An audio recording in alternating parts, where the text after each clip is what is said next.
મહારાષ્ટ્ર વિધાનસભાની 288 બેઠકો પર ચાલી રહ્યું છે મતદાન। કુલ 4136 ઉમેદવારોના ભાવિનો મતદારો કરી રહ્યા છે ફેસલો। કુલ 9,63,00,000 મતદાતાઓ પોતાના મતાધિકારનો ઉપયોગ કરી રહ્યા છે। 22 લાખથી વધુ યુવા મતદાતાઓ મહારાષ્ટ્રની વિધાનસભા ચૂંટણીમાં નિર્ણાયક બની રહેશે।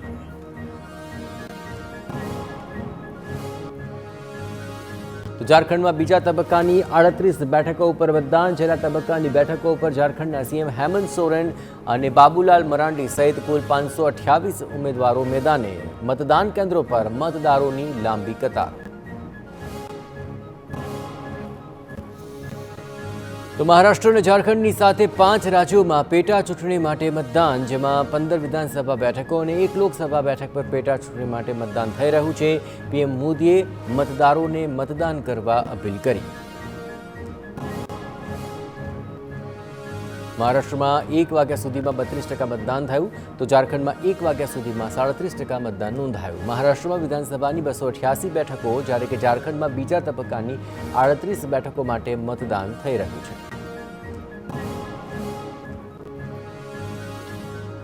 મહારાષ્ટ્ર મુખ્યપ્રધાન એકનાથ શિંદે થાણેમાં મતદાન કર્યું। પરિવાર સાથે પહોંચી લોકશાહી પર્વની ફરજ પૂર્ણ કરી। મતદાન બાદ મહાયુતિની જીતનો આશાવાદ વ્યક્ત કર્યો। નાયબ મુખ્યપ્રધાન અને ભાજપ નેતા દેવેન્દ્ર ફડણવીસે મતદાન કર્યું છે। નાગપુરમાં પરિવાર સાથે મતદાન મથક પહોંચી મતાધિકારનો કર્યો ઉપયોગ। તેની સાથે તેમના પત્ની અમૃતા ફડણવીસ અને માતાએ પણ કર્યું મતદાન। લોકોને મતદાન કરી લોકશાહીના પર્વમાં ફરજ અદા કરવા અપીલ કરી।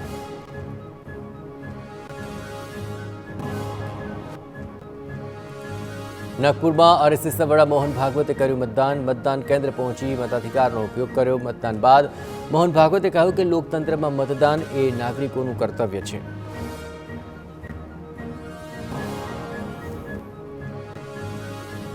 મહારાષ્ટ્રની ચૂંટણીમાં શરદ પવારે બારામતીમાંથી મતદાન કર્યું। કહ્યું કે મહારાષ્ટ્રના લોકો શાંતિપૂર્ણ રીતે મોટી સંખ્યામાં મતદાન કરશે।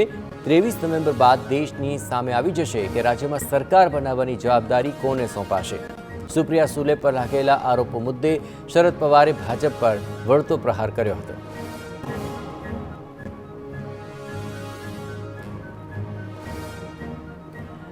મહારાષ્ટ્રના નાયબ મુખ્યપ્રધાન અજીત પવારે બારામતીમાંથી કર્યું મતદાન।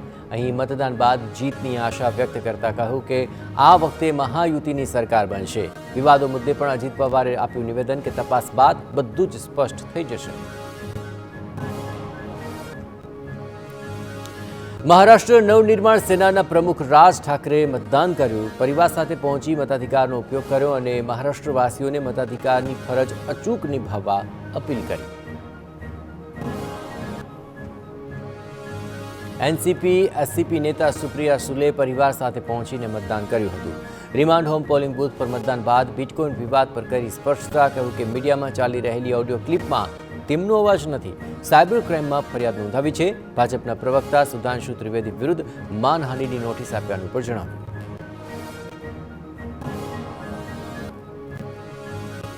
મહારાષ્ટ્ર મતદાન માટે યુવકનો અનોખો અને સરાહનીય પ્રયાસ। લોકોને મતદાનની અપીલ કરવા ચાર્લી ચેપ્લિનનો વેશ ધારણ કર્યો।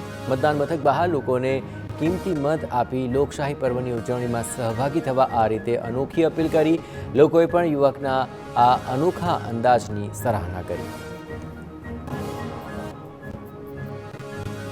કેન્દ્રીય પ્રધાન પિયુષ ગોયલે મુંબઈમાં મતદાન કેન્દ્ર ઉપર મતદાન કર્યું અને કહ્યું કે લોકસભા ચૂંટણીના 6 મહિના બાદ ફરી ભારત અને મહારાષ્ટ્રનું ભાગ્ય નક્કી કરવાનો દિવસ આવી ચૂક્યો છે।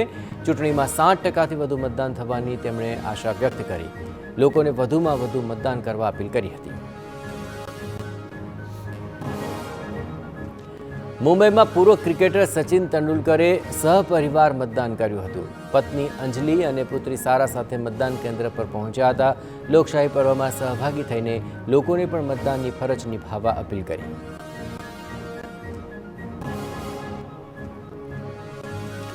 મુંબઈમાં અભિનેતા અક્ષય કુમારે કર્યું મતદાન। મતાધિકારનો ઉપયોગ કરી લોકોને પણ મતદાનની અપીલ કરી। અક્ષય કુમારે કહ્યું કે આજે સૌથી મહત્વનો દિવસ છે। બધા જ આવીને વોટ કરે, ફરજ નિભાવે તે સૌથી જરૂરી।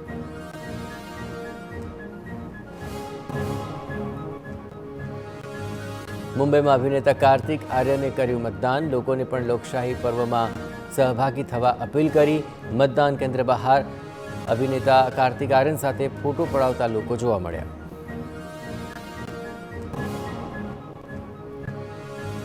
અભિનેત્રી સોનાલી બેન્દ્રે પણ મતદાન મથક પહોંચી મતદાન કર્યું હતું. વધુમાં કહ્યું કે ઘરની બહાર નીકળો અને લોકશાહી પર્વને ઉજવો. અભિનેતા સુનિલ શેટ્ટી પણ મતાધિકારનો ઉપયોગ કરવા માટે મતદાન કેન્દ્ર પહોંચ્યા હતા. મતદાન કરી ભારતના નાગરિક તરીકેની ફરજ તેમણે અદા કરી.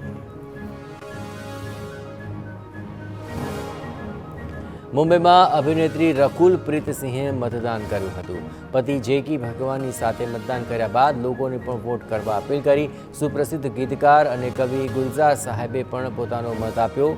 90 વર્ષની વયે પણ પોતાની પુત્રી અને ફિલ્મ નિર્માતા મેઘના ગુલઝાર સાથે મતદાન મથક પર પહોંચી તેમના નાગરિક તરીકેની ફરજ અદા કરી હતી.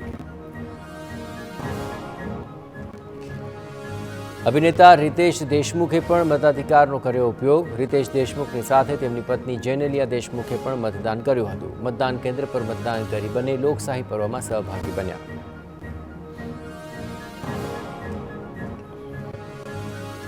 ફિલ્મ નિર્માતા સુભાષ ઘાઈએ મુંબઈમાં મતદાન કર્યું. બાંદ્રા પશ્ચિમ વિધાનસભા વિસ્તારના મતદાન મથક પર તેમણે વોટ આપ્યો. લોકોને ઘરની બહાર આવી મહારાષ્ટ્રના હિતમાં વોટ આપવા અપીલ કરી.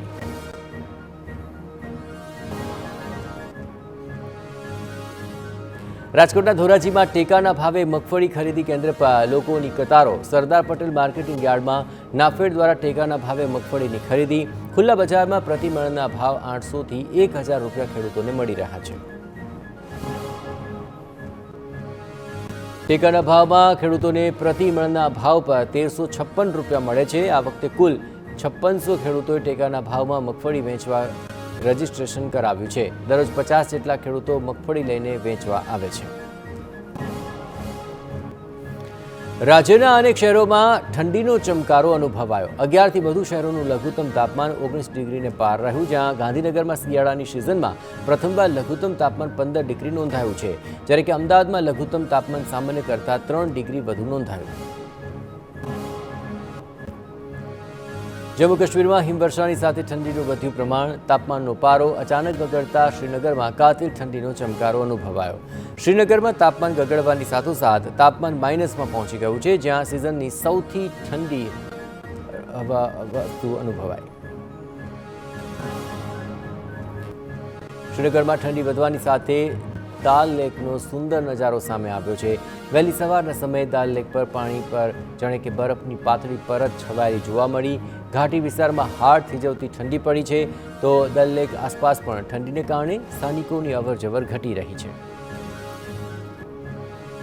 અમરેલી પોલીસે નકલી પોલીસની ધરપકડ કરી છે. ઉમેશ રાહુલ વસાવા નામનો શખ્સ પોલીસની વર્દી પહેરી આંટાફેરા મારતો સકંજામાં આવ્યો, જ્યાં આરોપી રાહુલ વસાવા પાસેથી ગુજરાત પોલીસની વર્દી, કેપ, બૂટ સહિત 4000નો મુદ્દામાલ જપ્ત કરી તપાસ હાથ ધરાઈ. સુરત કતારગામના પુલપાડામાં સિલિન્ડરમાં બ્લાસ્ટ થયો, જ્યાં જરીના કારખાનામાં કામ કરતા 7 કારીગરો દાઝી ગયા. કારીગરોએ રાખેલા રૂમમાં સિલિન્ડર બ્લાસ્ટ થયો હતો. રૂમમાં રાત્રે ગેસ ચાલુ રહી જતા સવારે બ્લાસ્ટ થયો. દાઝેલા તમામ કારીગરો 18 થી 27 વર્ષની ઉંમરના છે. પોલીસે સમગ્ર બાબતે તપાસ હાથ ધરી છે. રાજકોટ મહાનગરપાલિકાના સ્થાપના દિવસે આયોજિત મ્યુઝિકલ નાઇટમાં હોબાળો મચી ગયો. અમાન મલિકની મ્યુઝિકલ નાઇટનું આયોજન કરાયું હતું. લોકો સ્ટેજ સુધી પહોંચી જતા હોબાળો મચ્યો. પ્રવેશ મુદ્દે પણ હોબાળો થયો. જિલ્લા કલેક્ટર પ્રભવ જોશી પણ ભીડની વચ્ચે ફસાઈ ગયા હતા.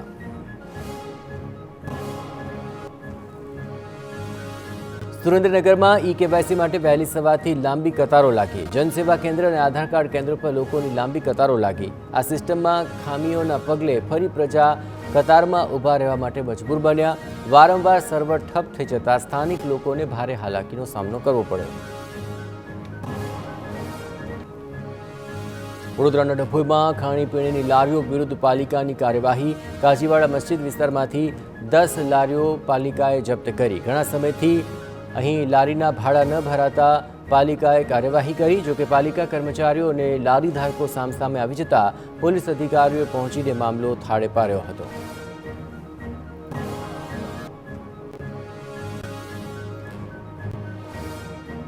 આણંદના પેટલાદમાં પશુપાલન વિભાગ ઊંઘમાં હોવાથી પશુપાલકોની ચિંતા વધી. ચાંગા ગામમાં અંદાજિત 25 લાખની કિંમતે નવું પશુ દવાખાનું બનાવવામાં આવ્યું. 1 વર્ષથી દવાખાનું તૈયાર છતાં નથી કરવામાં આવ્યું લોકાર્પણ. પશુ ડોક્ટરોને પશુપાલકના ઘરે ઘરે જઈને કરવી પડી રહી છે સારવાર.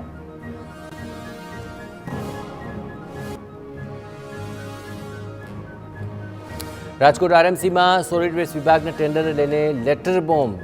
સેનિટેશન કમિટીના ચેરમેન નિલેશ જલુનો આરએમસી કમિશનરને સ્ફોટક પત્ર. ડોર ટુ ડોર ગાર્બેજ કલેક્શનના ટેન્ડરને મંજૂર ન કરવા માંગ. રૂપિયા 800થી 825 કરોડના ટેન્ડરને મંજૂર ન કરવા પત્રમાં ઉલ્લેખ. કોન્ટ્રાક્ટ કંપની દ્વારા સમજૂતીથી ભાવમાં ફેરફાર કર્યાનો આક્ષેપ છે. હાલના ભાવને લીધે આરએમસીને મોટા આર્થિક નુકસાનની ભીતિ છે. આરએમસીને નુકસાન અને કંપનીને મોટા લાભનો પત્રમાં દાવો કરાયો છે. નિલેશ જલુએ કહ્યું કે જો ટેન્ડર પાસ થશે તો મારી કોઈ જવાબદારી નહીં રહે. દાહોદની ચોસાલા આશ્રમશાળામાં નાણાં માંગવાનો મુદ્દો, જ્યાં શિક્ષકને હાજર કરવા પર 17 લાખની માંગણી કરાઈ હતી. યુવરાજસિંહ જાડેજાએ વિડીયોના પુરાવા સાથે આક્ષેપ કરતા મામલો બહાર આવ્યો. ઘટનાને પગલે તપાસનો ધમધમાટ શરૂ થયો. મંડળના પ્રમુખ બચુભાઈ કિશોરીના પૈસાની માંગણી કરતા વિડીયો જોવા મળ્યા.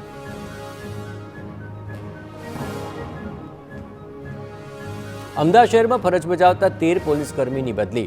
અહીં ડીજીપીના આદેશથી એડિશનલ ડીજીએ કર્યો બદલીનો આદેશ. તમામ 13 પોલીસકર્મીઓની જિલ્લા બહાર બદલી કરવામાં આવી. તાપી, જૂનાગઢ, પોરબંદર, અમરેલી, કચ્છ, જામનગર સહિતના જિલ્લાઓમાં કરાઈ બદલી. સુરતમાં પર્યાવરણને જીવંત રાખવા અનોખો પ્રયાસ હાથ ધરાયો.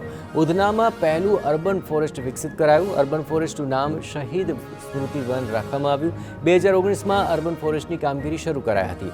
19,000 સ્ક્વેર ફૂટમાં 2,000 વૃક્ષો ઉગાડવામાં આવ્યા હતા અને અર્બન ફોરેસ્ટથી હવામાં ઝેરી તત્વો નાથવામાં સફળતા મળી. ગાંધીનગરના શાહપુર ગામની નદીના પટમાં ચાલતા ગેરકાયદે રેતી ખનનનો પર્દાફાશ. અહીં ભૂસ્તર શાસ્ત્રીને બાતમી મળતા રેડ પાડી તપાસ દરમિયાન 80 લાખનો મુદ્દામાલ કબજે કરવામાં આવ્યો. 2 ડમ્પર અને 2 લોડરો જપ્ત કરવામાં આવ્યા.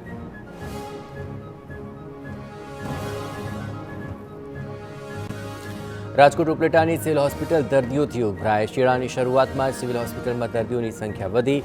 વાયરલ ઇન્ફેક્શન અને મચ્છરજન્ય રોગચાળાના દર્દીઓ વધ્યા. દરરોજ નોંધાય છે 600થી 700 દર્દીઓની ઓપીડી. તાવ, ઝાડા ઉલટી, શરદી ઉધરસના દર્દીઓમાં વધારો.